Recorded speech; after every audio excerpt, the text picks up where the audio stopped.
ዛሬ በጣም ወሳኝ የሆኑ ሶስት የእንግሊዝኛ ቃላት ይዤላችሁ መጥቻለሁ። ዱ፣ ኦቨርዱ፣ ኦቨርዱ። ዋትስ ዘ ዲፈረንስ? ልዩነታቸው ምንድን ነው? መቼ ነው የምንጠቀማቸው? ሰፋ ባለ መንገድ አሳያቸዋለሁ። የመጀመሪያው ዱ። ዱ ስንል ያው የሆነ ነገር የሚከፈልበት ጊዜ መድረስ አለ ዱ እንላለን። ለምሳሌ የቤት ኪራይ የሚከፍልበት ጊዜ ደረሰ ማለት ነው አለ ማይ ሃውስ ሬንት ኢዝ ዱ፣ ማይ ሃውስ ሬንት ኢዝ አለቀ። ሁለተኛው ኦቨርዱ ስንል ምን ማለት ነው? ኦቨርዱ ከሆነ ሌት ኦር ዲሌይ ማርፈድ ወይ ደግሞ መዘገየት ኦቨር እንላለን። ለምሳሌ ክፍያ ዘግይተዋል ስንል ምን እንላለን? ዚ ፔመንት ኢዝ ኦቨርዱ፣ ዚ ፔመንት ኢዝ ኦቨርዱ እንላለን።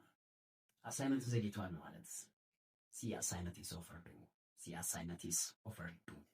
አንዳንድ ጊዜ ደግሞ ብዙዎች ልጃቸው ትንሽ ሌት ይሆናል ምን ሊሉ ይችላሉ? ማይ ቤቢ ኢዝ ኦቨርዱ፣ ማይ ቤቢ ኢዝ ኦቨር።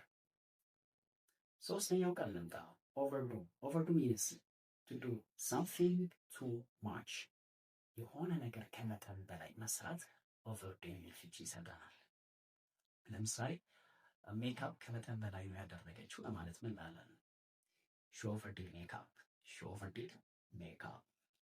ሁሉ ነገር ከመጠን በላይ ነው የምታደርገው ለማለት ሺ ኦቨርዱ ኤቭሪቲንግ እንላለን። ሺ ኦቨርዱ ኤቭሪቲንግ።